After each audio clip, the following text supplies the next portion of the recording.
رسول پاک کا وصال ہوا نا، حضرت بلال نے منہ سے لفظ ہی کوئی نہیں ادا کیا. کسی نے اپنا دکھڑا کسی انداز میں سنا لیا. حضرت عمر نے کہا، جس نے کہا حضور وصال کر کے گردن اڑا دوں گا. حضرت عثمان غنی نے کہا، خبردار کوئی مجھے آ کے نہ بتائے کہ مصطفیٰ وصال کر گئے.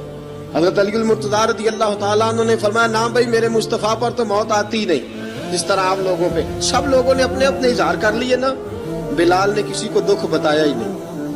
ایک کونے میں بیٹھ کے نا حضرت بلال اکیلے آنسو بہاتے رہے، کسی کو بتایا ہی نہیں، اکیلے روئے. ایک شخص کہنے لگا، یار بلال بولتا نہیں. کہا نہ بلاؤ اسے.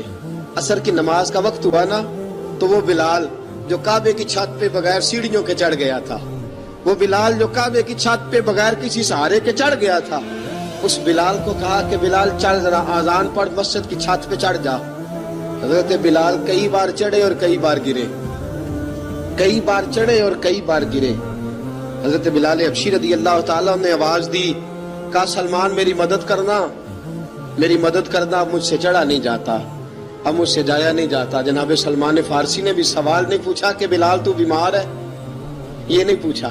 حضرت بلال کو دو چار صحابہ نے اٹھایا، چھت پہ پہنچایا. بلال نے اذان شروع کی. جب کہا نا اللہ اکبر اللہ اکبر، وہ آواز جس میں بڑا سوز ہوتا تھا، بڑی درد، بڑی بلندی ہوتی تھی، بڑا جوش خروش ہوتا تھا، آج وہ آواز دب گئی. جب بلال نے کہا نا اشہد ان لا الہ الا اللہ، حضرت بلال رضی اللہ تعالیٰ عنہ نے تھوڑی دیر روک کے سانس لیا. جب کہا نا اشہد ان محمد الرسول اللہ، جو سارے چپ کھڑے تھے نا ان میں سے ایک بابا رو پڑا جس کا نام ابو بکر صدیق تھا. جب حضرت ابو بکر صدیق کی آنکھ میں آنسو آیا تو حضرت بلال چھت کے اوپر زمین پہ گرے، زمین پہ گرے اور کہا ابو بکر یہ ڈیوٹی کسی اور کی لگا دے، یہ ڈیوٹی کسی اور کی لگا دے، اب میری روح اجازت نہیں دیتی، مصطفیٰ کریم کے بعد مجھ سے اذان نہیں پڑھی جائے گی. آپ نے واقعہ سن رکھا ہے کہ ایک بار صحابہ نے بلایا، دوبارہ آئے، حضور خواب میں ملے. کہا بلال تو آتا کیوں نہیں؟ بلال چھوڑ کے چلے گئے تھے. فرمایا اب میرا یہاں دل نہیں لگتا. ملک شام کے شہر حلب میں چلے گئے تھے، چھوڑ دیا تھا مدینہ منورہ. اب میری نگاہوں میں جچتا نہیں کوئی، جیسے میرے محبوب ہیں ایسا نہیں کوئی.